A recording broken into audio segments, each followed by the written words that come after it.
She was 8 years old, coloring quietly in her first-class seat. Suddenly, Karen, our crazy HOA president in her red dress, ran up screaming, "That's my seat! I paid for it, not some kid!" My daughter whispered, "Daddy said I can sit here." Karen went nuts. She grabbed her purse, pulled out a small gun, and pointed it at my little girl's chest. "Move or I shoot," she yelled. Everyone screamed. The bullet hit my daughter's arm. Blood poured out. She cried in pain. Karen laughed and said, "That's what you get." She had no idea the kid she just shot was the police chief's daughter. Before you hear what happened next, tell me where you're watching from, and don't forget to subscribe for more real HOA stories where justice always wins. The plane was quiet and nice. United Airlines Flight 127 from Chicago to Los Angeles. We were flying high above big white clouds. The sun was shining through the windows. Everyone was happy and relaxed. My daughter Mia is only 8 years old. She has long brown hair and 2 cute pigtails and big blue eyes. Today she was wearing her favorite white shirt with a big rainbow unicorn on it. She sat in seat 2A, the best seat in first class, right by the window. Her small legs were swinging because her feet could not touch the floor yet. She had her tray table down and was coloring a big unicorn picture with new crayons I bought her yesterday. She was using the purple crayon the most. Every few seconds she looked out the window at the clouds and smiled.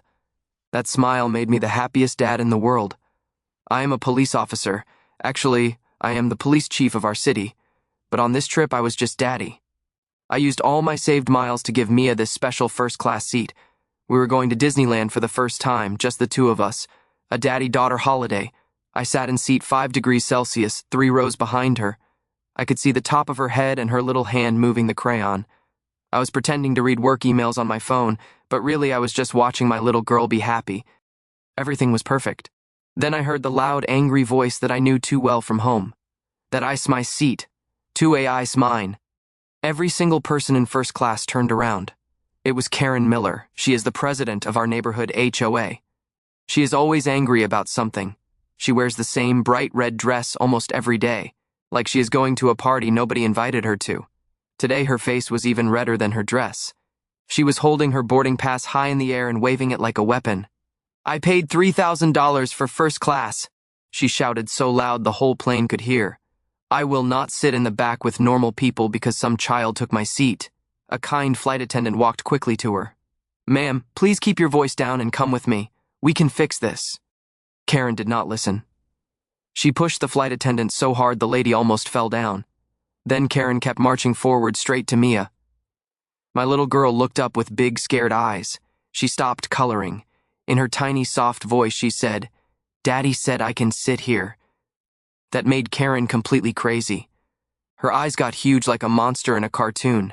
She screamed even louder, "No! Rules are rules! First class is for adults who pay full price, not kids with free tickets." She threw her big, expensive purse on the floor. The zipper was already open.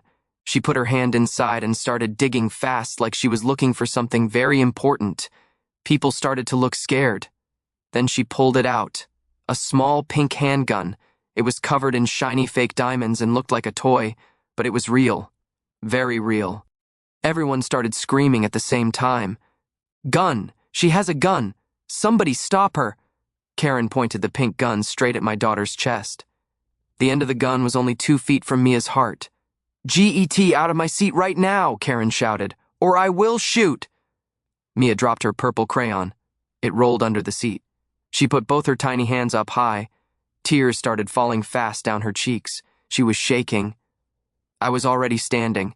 My police gun was in my hand. My gold police chief badge was in my other hand.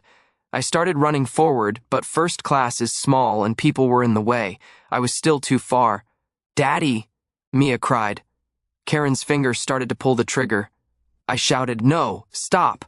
but it was too late. Bang! The loud noise hurt-ploded inside the plane. My ears hurt. Smoke came out of the pink gun. Mia screamed the loudest scream I ever heard. She fell sideways in her big seat. Bright red blood started pouring out of her left arm. It went all over her white unicorn shirt, all over the seat, all over her coloring book. She held her arm with her right hand and cried, "Daddy, it hurts. Daddy, help me." Karen stood over her and laughed like an evil witch. "That's what you get when you break my rules. Next time you'll sit and coach like a normal kid." The whole plane was silent for 1 second. Everyone was in shock. Karen still did not know the biggest thing. The little girl she just shot was the police chief's daughter. That police chief was me. I pushed past the last person and pointed my gun at Karen's head. "Drop the weapon now! Police! You are under arrest!" Karen finally looked at me. Her mouth opened wide. The smile disappeared. 2 federal air marshals who were secretly on the plane jumped up fast. They ran and tackled Karen to the floor. Her red dress ripped. One white high heel flew off. The pink gun fell far away. Handcuffs went on her hands with a loud click-click. Karen started screaming, "You can't arrest me. I have rights. It was my seat." Mia was crying in my arms now. Her blood was all over my shirt. I pressed my jacket hard on her arm to stop the bleeding. A doctor who was sitting in seat 3 billions came fast to help. The pilot's voice came on the speaker. Very serious. "This is the captain. We have an emergency. We are landing in Denver in 12 minutes. Stay calm and stay in your seats." The plane turned sharply. Everyone held on tight. Karen kept shouting from the floor, but nobody cared anymore. My little girl was hurt, but she was alive, and the woman who hurt her was going to jail for a very long time. The plane dropped fast, like a stone falling from the sky. The captain had pushed the nose down hard so we could reach Denver in minutes. My ears popped. Cups and bags flew from seats. Some people cried. The seatbelt sign flashed red again and again. I knelt on the floor next to seat 2A. My little Mia was lying across the big first-class seat, pale and shaking. Blood kept coming out of the hole in her left arm. I took off my police jacket and pressed it hard against the wound. The jacket turned dark red in seconds. "Daddy, it burns," Mia whispered. Tears ran down her cheeks. Her unicorn shirt was ruined. "I know, baby. Hold Daddy's hand. We're landing very soon. You're so brave." A kind doctor from seat 3 billions crawled over to help. His name tag said Dr. Patel. He opened the first aid box the flight attendant gave him. He put clean white bandages over my jacket. "She lost some blood, but the bullet went straight through," he told me quietly. "No bone broken. She will be okay if we stop the bleeding fast." "Thank you," I said. My voice was shaking too. Behind us, Karen was still on the floor. The 2 air marshals sat on her legs and back so she could not move. Her red dress was torn. One shoe was missing. Her perfect hair was a mess. She kept shouting, "This is kidnapping. I have rights. I paid for first class. That seat was mine." One air marshal looked at me and rolled his eyes. He spoke low so only I could hear. "Chief, we got her good. Pink pistol, no permit, no paperwork. She hid it inside a fake makeup bag. TSA is going to have a very bad day when we land." I nodded. My eyes never left Mia. Passengers started taking out their phones. Red lights from cameras turned on. Everyone wanted to film the crazy lady who shot a child over a seat. Karen saw the phones and went even crazier. "Stop recording me," she screamed. "I will sue every single one of you. Delete those videos right now. This is illegal." Too late.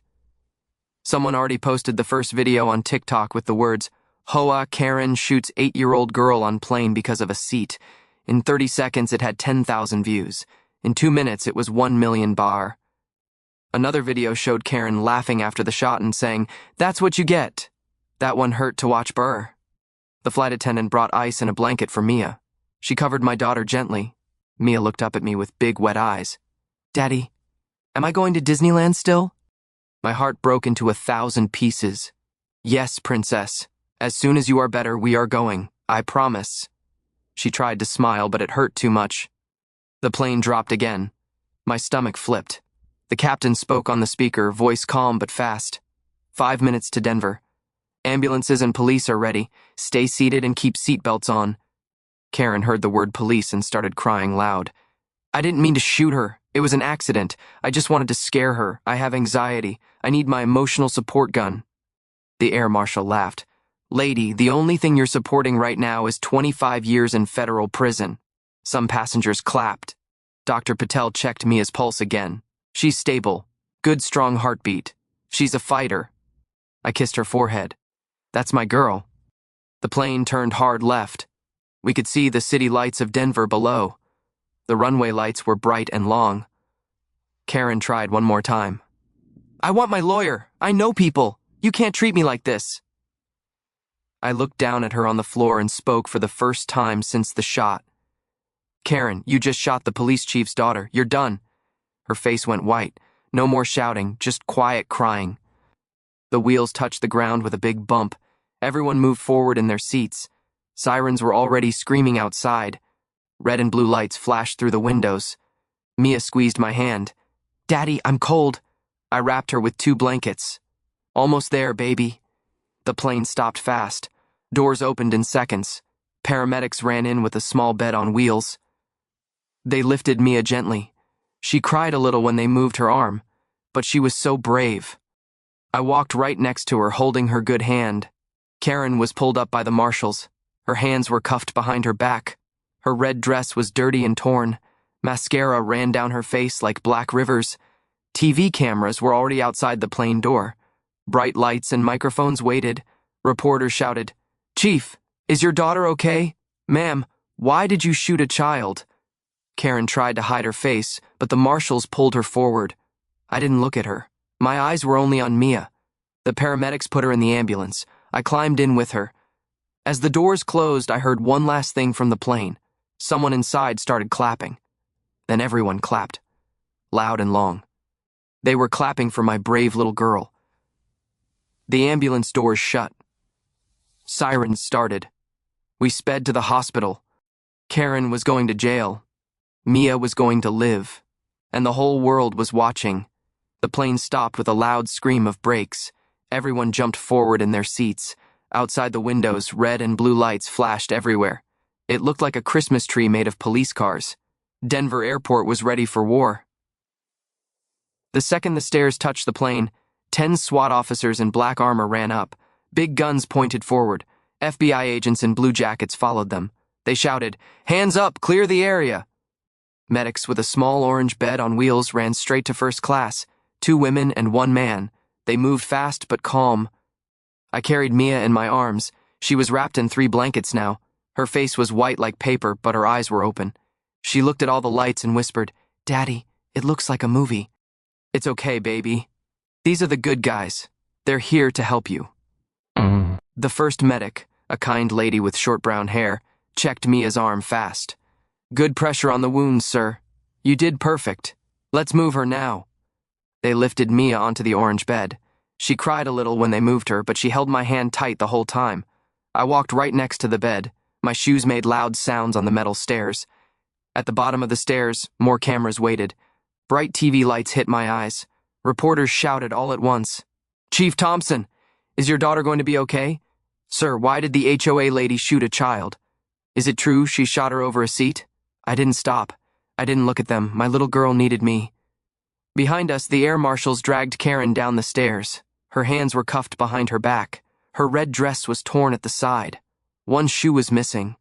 Her hair looked like a bird's nest. Black mascara ran down her face in long lines. She tried to hide behind the marshals, but the cameras found her. "Karen Miller, why did you shoot an 8-year-old? Do you have anything to say to the little girl?" Karen opened her mouth, then closed it. For the first time in her life, she had no words. An FBI agent put a black vest around her that said "prisoner" in big yellow letters. They pushed her into a black van with no windows. Click.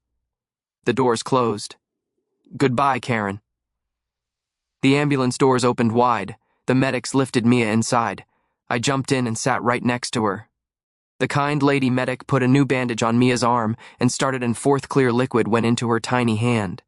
Mia looked at the needle and made a small cry. "It's okay, princess," I said. "This is magic water. It will make the hurt go away." She believed me. She always believes her daddy. The driver closed the doors. Sirens started. Wee-wah, wee-wah. We sped fast across the airport. Inside the ambulance, it was warm and safe. Red lights flashed on Mia's face. She looked at me and tried to smile. "Daddy, did I lose my purple crayon?" My heart broke again. After everything, she was worried about her crayon. "I'll buy you 100 purple crayons when we get home," I said. She closed her eyes and rested. The medic lady smiled at me. "She's strong, just like her dad." We reached Children's Hospital Colorado in 8 minutes. Doctors and nurses were already waiting outside. They pulled the bed out fast and ran inside. I ran right behind them. A nurse tried to stop me at the doors. "Sir, family waits here." I showed my badge. "That's my daughter. I'm not leaving." She let me follow. They took Mia to the trauma room. Bright lights, many doctors, machines beeped, someone cut her favorite unicorn shirt off. I wanted to cry, but I stayed strong for her. A doctor with kind eyes checked her arm. Bullet went clean through the muscle. No bone damage, no big blood vessels hit. She is very lucky. I let out the biggest breath of my life.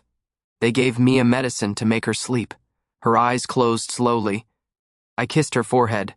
Daddy loves you. Sleep now. I'll be right here when you wake up. They rolled her bed to surgery to clean the wound and stitch it. I stood in the hallway alone for the first time. My phone started buzzing like crazy. Messages from my officers. Boss, we saw the news. We are coming. Tell Mia we love her. Karen is done. We promise. Messages from neighbors. We are so sorry. We never liked Karen anyway. We signed the petition to kick her out. The TV in the waiting room showed the news. Big letters on the screen. HOA president shoots police chief's daughter on plane. They showed the video again and again. Millions of people were watching. Someone changed Karen's Google review for the HOA to 1 star. Title, Shot My Kid 0/10th. I almost smiled. A detective from Denver PD walked up to me. Chief Thompson, Karen Miller is in federal holding now. No bail. Charges are coming fast: attempted murder, terrorism on an aircraft, illegal gun. She is never seeing daylight again. I nodded. Good. Then I sat down in the plastic chair and finally let myself cry. Quiet tears, happy tears. My little girl was going to be okay. 2 hours later, the surgeon came out smiling. Surgery perfect. She's waking up now. You can see her. I ran to the recovery room. Mia opened her eyes slowly. Her arm was in a big white cast. Daddy, can we still go to Disneyland? I laughed and cried at the same time. Yes, baby. First class, seat 2A, and this time no Karens allowed. She smiled and fell back to sleep. Outside, the sun was coming up. A new day. Karen was in a cold jail cell. Mia was safe in my arms. Justice had landed. The hospital hallway smelled like clean soap and hot coffee. I sat on a hard blue chair outside the operating room. My shirt still had Mia's blood on it. I didn't want to change. It felt like proof she was real, proof she was still fighting. A nurse brought me a warm blanket and a paper cup of water. I said thank you, but I couldn't drink. My hands were shaking too much. Every minute felt like 1 hour. Finally, the big doors opened. The surgeon walked out still wearing his green cap. He pulled his mask down and smiled big. Chief Thompson, your daughter is perfect. The bullet went straight through soft muscle. No bone, no artery, no nerve damage. We cleaned everything, closed it with 20 stitches. She'll have a scar, but she'll have full use of her arm. She's one tough little girl. I stood up so fast the chair fell over. I hugged the doctor without thinking. He laughed and patted my back. She's in recovery now. You can see her in 10 minutes. I wiped my eyes with the back of my hand. Thank you. Thank you for saving my baby. He just nodded and walked away. 2 FBI agents in dark suits came next. One was tall, one was short. The tall one carried a laptop. Chief, we have something you need to see. It's already everywhere online, but this is the full body cam from the airport holding room. They opened the laptop on the small table. The video started. Karen sat on a metal bench in a tiny gray room. Her red dress was dirty and torn. Her makeup was all over her face. Handcuffs kept her hands in front. An agent asked questions. Name? Karen Elizabeth Miller. And I want my lawyer right now. Why did you bring a loaded gun on a plane? It's for protection. I have anxiety. That little girl stole my first-class seat. I paid $3,000. She had no right. The agent stayed calm. So you shot an 8-year-old child because of a seat? Karen started crying loud. I didn't mean to shoot her. I just wanted to scare her. The gun went off by itself. I have severe anxiety. That gun is my emotional support firearm. You can't take it away. It's like taking my service dog. The agent looked at the camera like he couldn't believe his ears. Karen kept going. Everyone is mean to me. In my neighborhood, they never follow rules. I'm the president. I make the rules. That kid needed to learn respect. Then she said the worst part. If she stayed in Coach where kids belong, none of this would have happened. The video ended. I closed my eyes. Anger burned in my chest like fire. Back at my own precinct, every officer was watching the same clip on the big TV in the roll call room. Someone sent me a live video from there. I saw 20 of my officers standing around. When Karen said emotional support firearm, one detective started laughing. Then another. In 3 seconds, the whole room was laughing so hard some fell off their chairs. Someone wrote on the whiteboard, Karen's emotional support gun equal to 25 years. Another officer put a pink sticky note on the wanted board with Karen's face and the words, seat thief shooter. I smiled for the first time all day. Back in Denver, the U.S. attorney walked into the hospital waiting room with a big folder. Chief, here are the federal charges. Read them out loud if you want. I opened the folder. Count 1, attempted murder of a minor. Count 2, discharging a firearm on an aircraft. Count 3, possession of prohibited weapon on aircraft. Count 4, act of terrorism aboard a civil aircraft. Count 5, child endangerment with a deadly weapon. 5 life-ruining charges. The attorney smiled. Bail hearing was 30 minutes ago. Judge watched the video. Bail denied. She's in federal prison tonight, orange jumpsuit, no makeup, no red dress. And tomorrow she moves to real prison.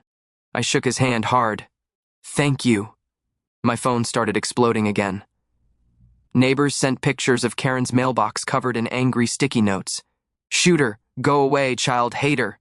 Someone put a big sign on her lawn. This house shot a little girl.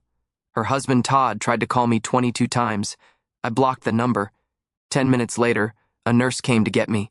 Daddy, your princess is asking for you. I walked into the recovery room. Mia was awake. Her left arm was in a big blue cast. She had little tubes in her hand, but her eyes were bright. Daddy, she said in her tiny voice. They gave me a popsicle, cherry. I sat on the bed and hugged her gently.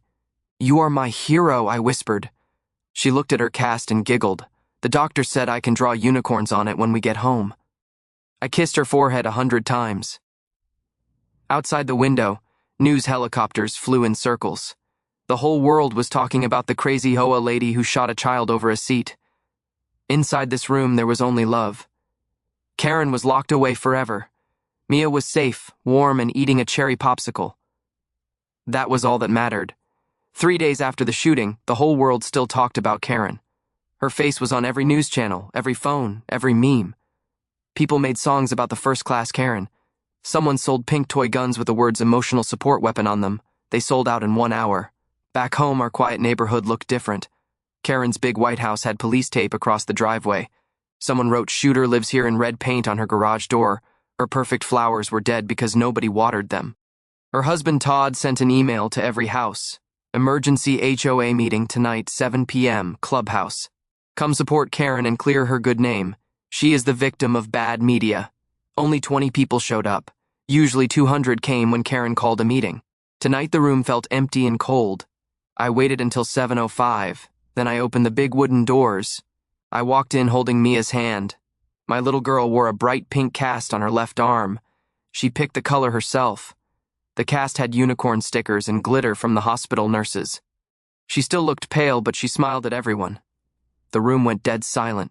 You could hear the air conditioning, and nothing else. Todd stood at the front table with a laptop. He was trying to show a PowerPoint called The Truth About Karen. Slide 1 said she has anxiety. When he saw us, his mouth opened and closed like a fish. I walked slowly to the front. Every step made a loud sound on the wood floor. Mia held my hand tight. She waved at Mrs. Johnson from next door with her good hand. I stopped in the middle of the room. Then I let go of Mia's hand for 2 seconds. I put a big stack of papers on the table. Thump. Federal court papers. 100 pages. Big red stamps, attempted murder. Terrorism. 25 years minimum. I looked around the room slowly. Every neighbor looked at the floor. Good evening, I said in my calm police voice. Most of you know my daughter Mia. 8 years old. Loves unicorns. Got shot 3 days ago because she sat in the wrong airplane seat. I pointed at the pink cast. This is what your HOA president did to my little girl. Nobody moved. Nobody breathed loud. I kept talking. Karen is in federal prison right now. Orange jumpsuit. No makeup. No red dress. She will be there for at least 25 years. Maybe forever. Todd tried to speak. Chief, this meeting is to... I looked at him. He stopped talking. Todd, I said, you have 2 choices. You can leave this neighborhood tonight with your wife's things, or you can stay and explain to every parent here why you think shooting kids is okay." He turned white. I opened the big rule book on the table, the same book Karen used to fine people for wrong color mailboxes. I read out loud, Section 12. Any homeowner convicted of a violent felony is banned from the community for life. No vote needed. I closed the book. Karen is gone forever. Her name is off everything. Her house will be sold. If anyone in this room votes against this, you will be next. I looked around again. Who wants to vote to keep a child shooter in our neighborhood? 0 hands. Who votes to ban Karen Miller and her family forever? Every single hand went up fast.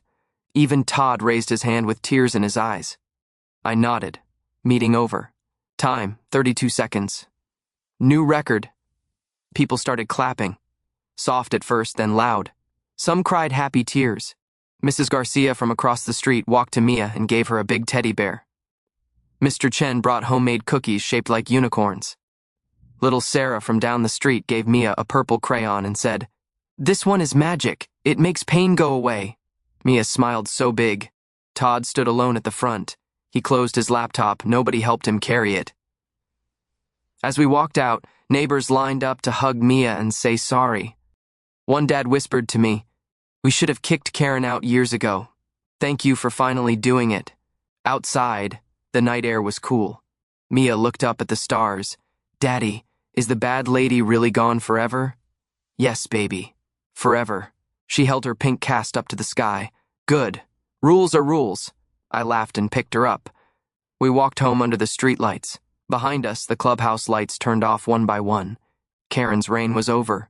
The neighborhood was free, and my little girl was the bravest hero in the world. 1 year flew by like a fast dream. Karen Miller is now federal inmate number 47,821 to 083. She lives in a small gray cell in Colorado. No red dress, no makeup, no power. She wakes up at 6 a.m. every day when the lights turn on. She eats the same food as everyone else. The judge gave her 25 years, not 18. The extra years were for special cruelty to a child. No parole, ever.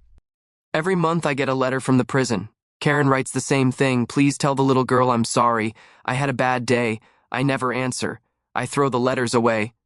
Mia is 9 now. Her arm is strong again. The scar is a thin pink line shaped like a lightning bolt. She calls it her superhero mark. She can color for hours, play soccer, and ride her bike with no problem. The doctors say she is perfect. The airline sent her a real Purple Heart medal in a blue box. They also gave her lifetime free first-class tickets anywhere in the world.